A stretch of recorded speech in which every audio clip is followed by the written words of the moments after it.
with Andy Woodman after the 0-0 draw at home against Kidderminster Harriers. Andy, frustrating or just that was the right result on the day? Yeah, I think a bit of both really. Look, I think you've got to look at the results that have happened today in the league. There's no gimmies, and they're not going to come here and suddenly say, go and have as much space as you want and play your game. And I thought they was good value for what they was about. They backed to front, they pinned us back with their big 3 units up top. So fair play to them. And on the flip side of that, we just lacked a little bit of quality in the final third. We was pushing at the end a little bit, but we just couldn't get that final little moment. So, a bit of credit to them, a bit frustrating for us. But like I say, there's a lot of twists and turns yet. And that's our 4th clean sheet on the spin. So, that's starting to be sniffed at. Yeah, you made a comment maybe a couple of weeks back, maybe it was the last game, about there'll be a lot of twists and turns as the season goes on. You look at Barnet just lost at Woking, they're in the bottom 4. Solihull drew at Dorking, they're in the bottom 4. Gateshead lost at Ebbsfleet. So it's not easy. It doesn't matter what your position is at this stage of the season. Everyone's coming for points. Everyone's fighting for their lives, and that's the world we're in. We had to find a way today. We didn't quite find a way. We were a bit unlucky with the goal that was disallowed. He kicks it against Cheeky, and Cheeky's on the floor. But that's the rules. I'm not complaining about the decision, but just a little bit unlucky. But we just lack that final quality pass or that final decision today. So that was disappointing. But look, let's give them a bit of credit. They defended really well. They were solid, and we just couldn't break them down. We must say as well, like with respect, our regular lads that played wing back all season, and I mean this with respect to the lads that have come in. They're not natural wingers, those boys, and they've done a brilliant job for us.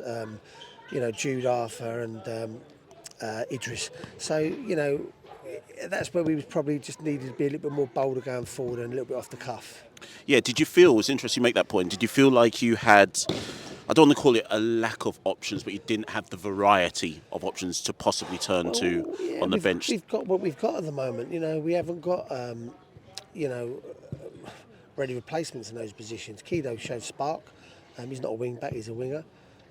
But we haven't got sort of replacements for those positions, out and out replacements. And I mean that with respect to the boys that come in, I must say that. So that's a bit tough for us. 2 boys suspended and Miles Weston injured, all play those positions. But that's what it is. Everyone else is going to have injuries, and we huffed and puffed and we give everything. We just didn't have that final bit of magic at the end, and that happens sometimes. You mentioned the clean sheet, as you say, 4 on the spin. The advantage of the clean sheets, of course, is it means you don't lose. It means you pick up another point, and it just keeps that momentum going. Machel, I've said it all along, right? I've just said it to the boys in there, and I don't want to sound like I'm putting our team out to be negative. I'm not. The team that keeps clean sheets this stage of the season is the team that makes all the noise. I'm telling you. We've done it last year, we've done it the year before. You've got to be solid, and people might say, well, you need to be more expansive. We could have been more expansive and lost 1-0 today, and everyone's saying, what a bad result. It's not the result we wanted, but we've got to make sure that we're solid at the back and give teams nothing, because they're just waiting for that one moment. That's what they're playing on, that one moment of lapse concentration. And we didn't really give it to them today. And like I say, the problem was just the final pass or the final decision in the end third.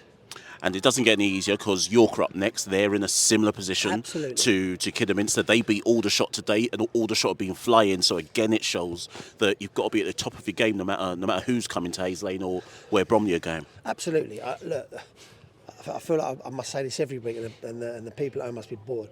The margins are so tight from top to bottom. They're so tight. Dorking beat Chesterfield 5-1 the other week, the champions. It's so tight all over the place, and the results today proved that. Ebbsfleet winning 4-2.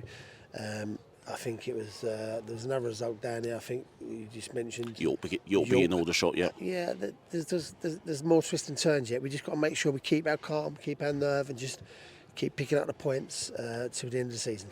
Cheers, Andy. Thank you. Thank you.